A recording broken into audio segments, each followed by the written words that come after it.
Whoa, that was amazing. Mr. Doug Aldrich is here in my studio. Super happy to have you here today. Thanks for having me. You know, it's awesome. Good to see you. But I know that he doesn't let a lot of people in here, and I had to bribe him. No, it's an honor really to have you here. You sound amazing. Incredible playing as always. You know, it's more about just kind of digging these things, these pedals. So, but thank you for that. Yeah. This is what you were playing through. I mean, which is this is the amp right here, right? Yeah, that is the amp. As I've gotten a little bit older, it's sometimes cool to have different rigs for different things instead of always bringing the same rig all the time. And this is a pedal that the Baroni guys and Fox Gear guys have put together for me. That's basically a 120 watt amp in the pedal, and it's got a clean channel and a dirty channel for certain situations. I mean, like we were talking earlier, there's other times when you got to bring your big stuff. You got to do it. But there's times when this is perfect, jamming with friends or smaller clubs. I just did a run in Europe where this was my main source, and all you had to do is get a 4x12. Wow. So this thing drives a 4x12, and it sounds insane for what it is. It's look the size of it. It just sits on the pedal board. You can run some pedals in front and in the loop. Sure. And it's easy. So it has an effects loop in it. Yep. That's really cool. So you can run post distortion. You can get some delay and reverb and stuff happening. And it's really beautiful sounding. Yeah, I mean, we had it cranked up pretty good in here. As you probably hear from the video, there's feedback and all kinds of good stuff happening in there because it's actually got a lot of juice. I mean, I think we had the master up on about probably 2 o'clock or 2:30, so there's still some more range there. And actually, I've got to run through a 212 cabinet in here that I should probably be careful with, because get it up too high with 120 watts, I might blow up that 212. When you go down to 4 ohms, it's actually 120. When you go up to 16, it goes down a little bit. Okay, right. But I've been running it through 16 ohm 4x12 cabinet, either a Marshall or a Sur or whatever, and it sounds really good. Yeah. And you're right. It's got a really cool harmonic content to it that I'm not sure, how that stuff translates on the video, but when you hear it, when you're staying in front of it, it's really got a cool thing to it. It's not meant to replace your tube amp. It's meant to be an extra go-to backline. Yeah, well, I mean, your backline. Obviously, like backstage, like practicing the ultimate backup amp, and if you're, doing a clinic tour, or you're, I can just see all kinds of situations where this would be a great thing to have. I get a lot of questions about things like this. Like, what's a great pedal board solution for, and now I've got a good answer to tell people if they want something simple for their pedal board, they want to use pedals. But for guys like us, there's nothing like hearing the sound hit your legs, Right. There's nothing like that, and feedback and stuff as well. But so the fact that you can plug it into a cabinet is pretty special, because there's not a lot of things out here like this. I mean, I know there's other products out there. There's little like pedal board power amps and things that you can use with other pedals as preamps, but I can't think of very many full-on amplifiers. I can count them on one hand, the ones on the market that have a full EQ, gain section, and all that stuff, and then you can drive a cabinet with it. Like you say, there's a few things, but I've played a few things, and this is by far the closest to the type of British 100-watt sound, amp that I'm used to. Yeah, I was slamming it with periodically, just messing around. We were just kind of playing around, but this thing set just to a really slight little boost. It's a pedal made by Fox Gear called the Ryder, and it's a really nice distortion overdrive with a filter, and it's got the output and then the gain, and just a little bit of gain slam in the front of this thing was really cool. Yeah, essentially you've almost got like a 3-channel setup then, right? You can go clean, dirty crunch, and then hit it with this for over the top, and so this is your signature pedal as well, the Ryder. Yeah, well, I didn't ask for it; they just made it for me. That's my son's name, and I thought, okay, they got me, Right. But I was like, I'm not sure, if I really want to do that yet or anything like that. But I heard it, and I thought, man, this thing's wicked. Oh, great. So it sounds really good with the DLA mini amp, but through any app, this thing is really cool. And this filter, I'm not really sure exactly what the difference between this and if a pedal said tone on it. Okay. Yeah. I'm not really sure what the difference is, but I really like this, that it kind of notch filters the tone that you're looking for.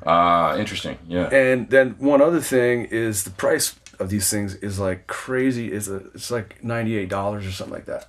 Right, they have a full line of pedals that are like, I think everything's under $100 except for maybe one of the delays, which is like 109 or something, right? Right. Yeah. So Fox Gear is coming out with all this stuff, and they presented me with that, and I really dug it a lot. We should maybe hook this up through. Let's just so people have a frame of reference. Let's just do a little bit of this guy through like a Marshall and see what that sounds like, and then people can hear that. Yep.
One time when I was doing a thing with my buddy Brian Tishy, who you know. Yeah. And he's doing the Bonzo Bash. Okay. Where he's got a lot of different drummers coming, and so basically I had to learn probably 30 or 35 Zeppelin songs. Crazy amount of stuff to learn. Yeah.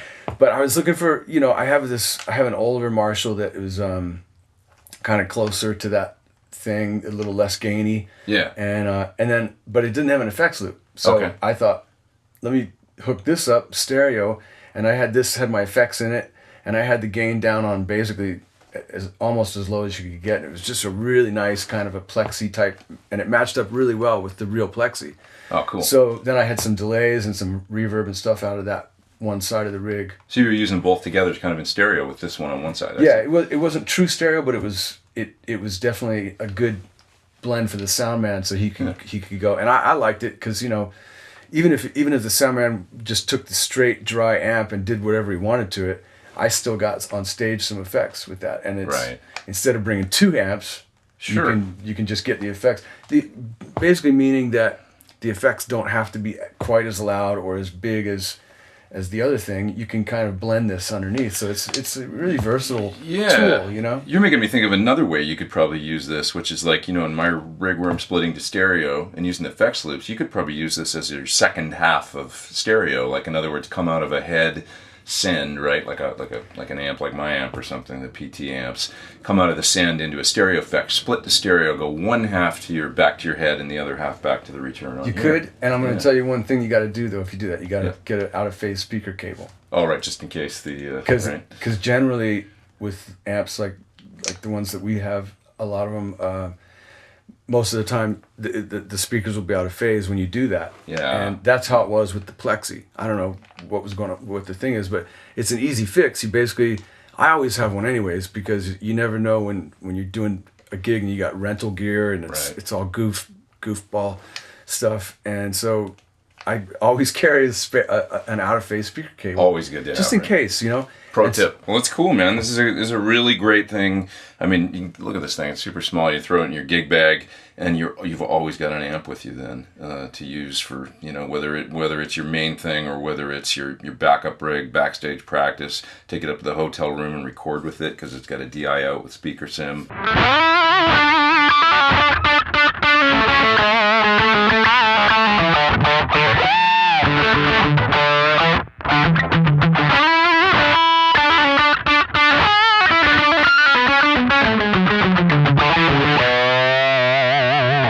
was in the studio in Nashville with the Dead Daisies, and we were recording at Marty Fredrickson's studio. Well, he's an LA guy, but he's big in Nashville and co-writes with Aerosmith and Carrie Underwood and all these Nashville people. Yeah.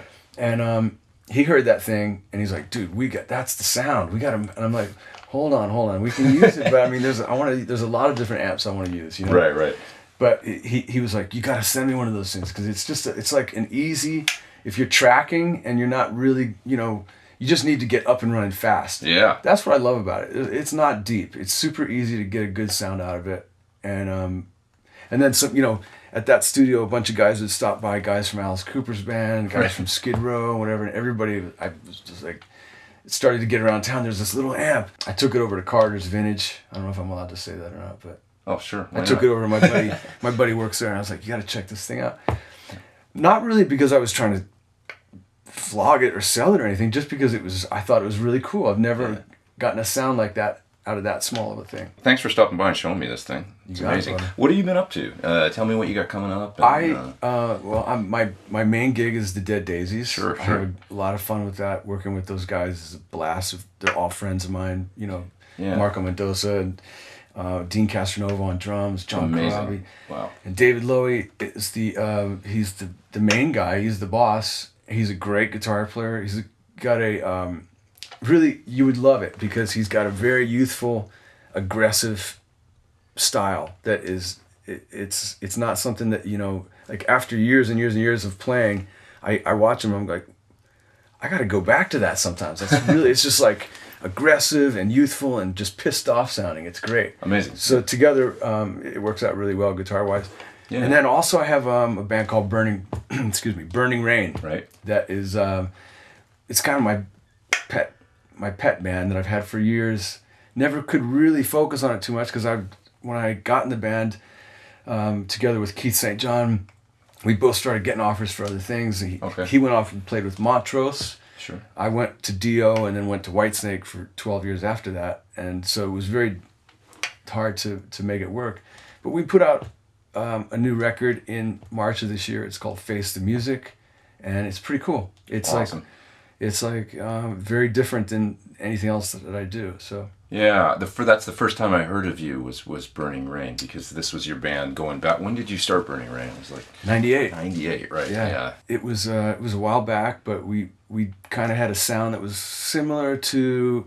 It wasn't so far away from, like, you know, parts of Whitesnake, and then there's some Van Halen influence, and I love Zeppelin. I don't play like Jimmy Page per se, but I love the structure of his riffs and stuff, and so there's some stuff like that on it.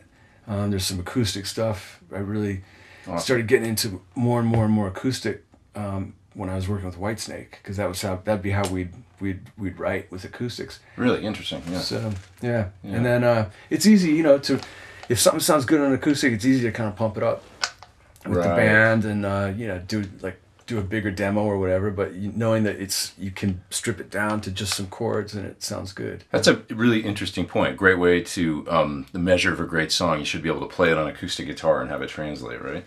Basically, I would take any challenge that anybody threw at me to figure out a way to play something on acoustic guitar. It's really fun if you adapt. Even something like a riffy thing, like a Still of the Night, you know, you could just strum it and sing Still of the Night, you know. Sure. You could do it, you know, kind of, or something like Life in the Fast Lane, you know. Yeah. Instead, you know, you would. So you might just do the.